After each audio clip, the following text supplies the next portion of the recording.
Hello crafters, I'm JanB and I'm an independent Stampin' Up demonstrator. Yesterday somebody asked the question, how do you know where to stamp on your piece of cardstock if you're going to be using your triple banner punch, so that when you punch you don't actually lose any of your stamping? I've been playing around with that since, and the simple answer is you just need to leave an inch. So there are three ways I can think of to judging, or at least deciding where your inch is from this side. First of all, you could eyeball it. I certainly wouldn't trust myself doing that one. You could use a grid paper, because 4 of these squares in is an inch, and so you've got to stop your stamping when it comes to that part. My preferred method, obviously this is going to be decided on the kind of person you are, your personality and how you feel about these things, but I don't trust myself with straight lines and things like that. So what I do is I actually measure my paper, and I know you can't see pencil marks very well on the videos, but that's how I do mine. So I've got this one here to do, just to show you. And all I do is I measure an inch here and an inch on this side.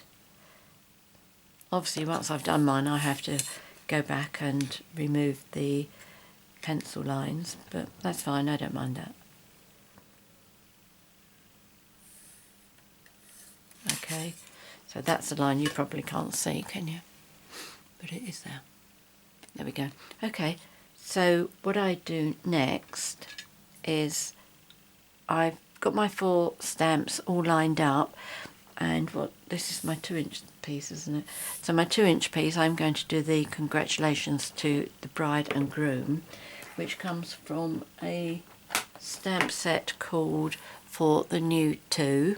It's this one here that I'm using. And I've lined this up on my Stamp-a-ma-jig.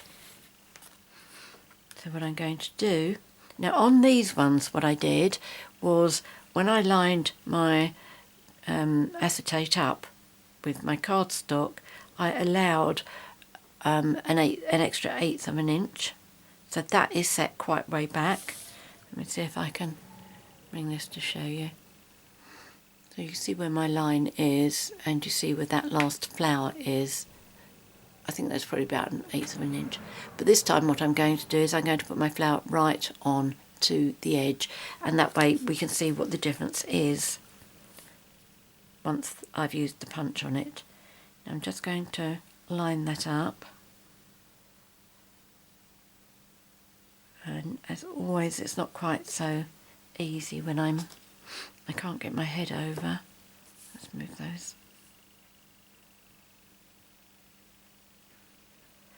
Right, I think that's okay. Move that there. I'm using mint macaroon. I'll also show you what I do with all of these bits, because I don't have cards in mind for them, but to make sure that they don't get wasted. In fact, there's 2 things you could do with them. Okay, so that's inked up.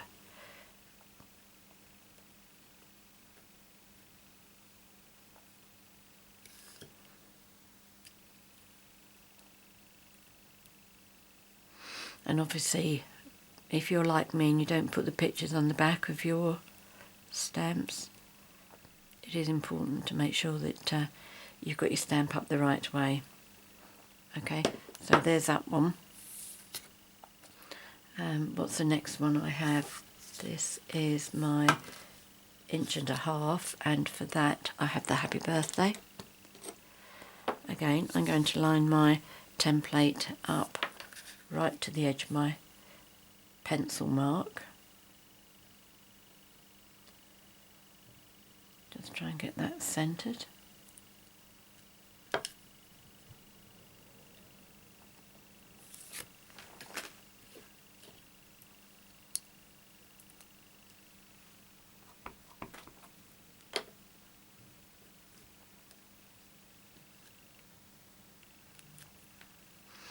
That's good. and money can't buy, I love this, money can't buy happiness, but it can buy cupcakes, and that's kind of the same thing. A bit fun, isn't it? Sorry, the sentiment from that one came from Sassy Salutations, which is that set. And this cupcake one I'm using comes from Sprinkles of Life. Now this is my absolute favourite type of stamp. It's the Photopolymer. I've just got myself a bit messy there. Excuse me. Let's get some kitchen water. I know if I don't wipe that off my finger, it's going to go everywhere. And make sure that's up the right way. That's it. And again, I'm going to line that right up against my pencil mark. Hopefully that's straight. Yes, these are definitely my favourite stamps. Might be a little bit crooked, but not crooked enough to worry about it. And then the final one for my 3/4 of an inch, which makes it a quadruple punch rather than a triple banner. No, this comes from this one, which is the Build a Birthday stamp set. Again, photopolymer. Making sure the S comes right to the edge.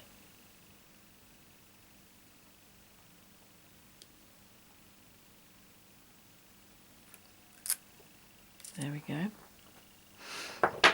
Okay, so I'm not going to be doing any more stamping, so we'll move the ink out of the way. Oh, see what I mean? Look, I am so messy. Oh well, never mind. What I'll have to do is when I layer this, I'll have to make sure that I cut that piece off. Right, so what I do, first of all I show you 3/4 of an inch because that is an unofficial width. But can you see on the punch here, these two little lines laying on the base? If you put your cardstock just inside the inner lines, you will be able to punch 3/4 of an inch. So pop that in there, lining up my paper, and I do tend to check to make sure that I've got it right the way through. Okay, so that's in, and there we go. Now let's see what the difference is between these two. Okay, so this is the one where I moved about 1/8 of an inch back from my 1 inch mark, and this one I've done it right on the 1 inch mark. So it really is up to you how you decide you'd like yours. So let me just move that pencil mark because it's a little bit distracting.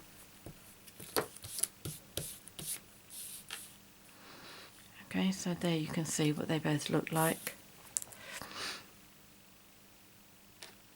I think I prefer it straight on the 1 inch mark. But each to their own. Now let's do the 1 inch. Now with the 1 inch you need to cut this a tad shorter than the 1 inch to get it to go in nicely. Okay, so that's that one. That one looks hardly any different. There's a slight difference there.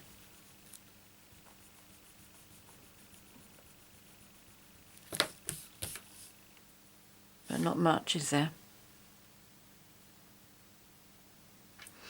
Okay, so there's that one. Let's do the birthday one. This is the 1.5 inch.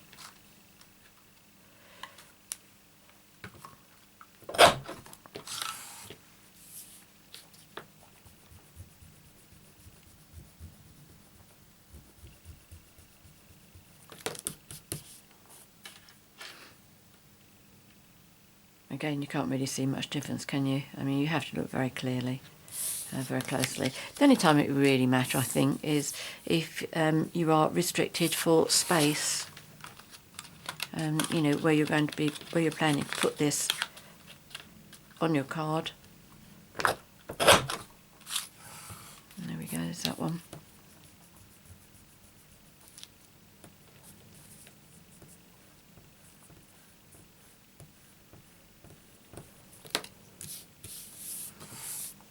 Okay. Because I don't know what I'm doing with these pieces yet, I've left quite an extra gap along the end here, so I can decide when I'm ready to use them what I want to do. Now, the other two widths that you can do with your triple punch, and I would like to say thank you very much to Connie Stewart for this. I saw a video of hers that she did, and the two extras, well, she did 3 extras, she did the 3/4, but I did already know about that one, but I didn't know about these two. This is 1 1/4 and this is 1 3/4, and the time when I think these come really very much into their own is when you come to layering. Now if I show you, this is, whoops, that one's hit the deck, not that. With a 2 inch you would expect to layer the 1 1/2 inch on that, which is that one there. Okay, so you've got quite a large border on both of these. And the 1 1/2 inch you would put the 1 inch on, and again that's quite a lot there. Now with these two other sizes, these two, we can narrow that down. I would show you the 3/4 inch, but that's falling on the floor. Okay, I'm not actually going to stamp on these, I'm just going to show you how it works. In fact, I'll show you on the green ones, that would be better, wouldn't it? Okay, so this is 1 1/4, and what you do is you put it in the 1 1/2, and when you're happy that it's gone right the way through, you just line it up halfway between that line and that line, where the line where you know your 1 1/2 inch would go, which is in these two lines here. Let me get my paper pierce so it's easier. That's where your 1 1/2 inch would go, that side and that side. So you put this one in halfway and then punch. So that's 1 1/4, and if you put that on your 1 1/2, which is, no, your 1 1/4 inch size, see how much smaller the gap is on that one. Okay, so you've got that if you go for 1 1/4, and if you go for an inch, let me just punch the 1 1/2 out.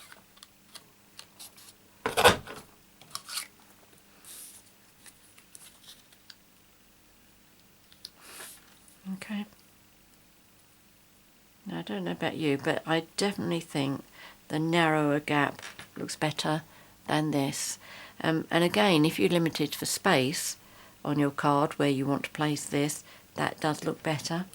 And you apply the same principle on the 1 3/4 inch piece.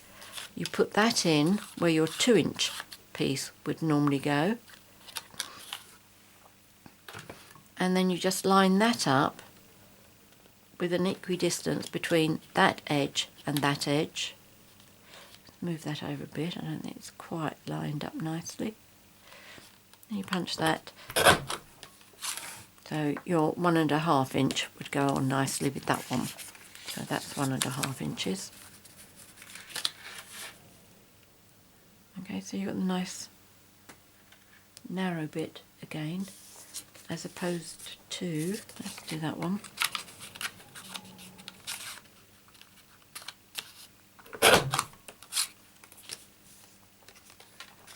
Where you would get a wider gap. Okay, so there's those. Now last of all, can you do 2 1/4 inch? Well, that means you've got to go over the edge here, and you can do it. I'll show you how, but it is not without problems, which I think we can get round. So first of all, if you put that in, make sure you've gone right the way through, and then to line this one up, if you look down this side and make sure that you've got the same amount of gap along that top step. These look like steps, yeah? So if you look from that one there and make sure you got the step is the same on both sides. Does that make sense? Let's move that over very slightly. Yeah, well, I think the steps look about the same size on both sides. I'm going to punch, and I must admit it wasn't easy last time, but it did go. So what's happened now is you finish up with these little tabs, and this is the one that I'd want it for to go on there, so you can line that up. But the other problem that you get is, I don't know if you can see, but there's bumps here on your cardstock. I can see them quite well from where I'm sitting, but I don't know whether you can see them. Let's try and get a bit closer. Yeah, I think, oh yes, yeah, you can see it just about there. So what I'm doing, and I haven't tried this before, you are seeing this first time. I mean, there's my other one that I did. So I don't see why I can't just cut that off. Cut that off. And where I had the dent on this side, I look as if I've got rid of that one. And to get rid of this side, I take my bone folder and I just smooth out the bumpy bit. And I think that does come up good enough to actually smooth it out and good enough for me to be able to use. So if I can cut those pieces off,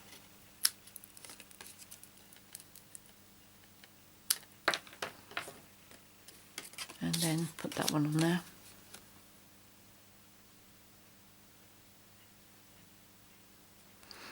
There we go. Well, I think that those extra sizes are absolutely brilliant, and I will certainly be using them. I hope you like the idea too, and I hope you like the tip about the 1 inch gap at the end of the your stamping, so that you don't cut that off when you use the punch. If you have any questions, please ask me. I'd be happy to help you. Many thanks for watching my video. If you've enjoyed it, please subscribe to my YouTube channel by clicking on the subscribe button, which will be on the right hand side of the screen or underneath the screen. And if you'd like to buy the products that I've showcased today, please click on the link that you can see at the bottom of the screen, and that'll take you to my 24/7 online Stampin' Up shop. Many thanks for joining me today. Until next time, happy crafting. Cheerio.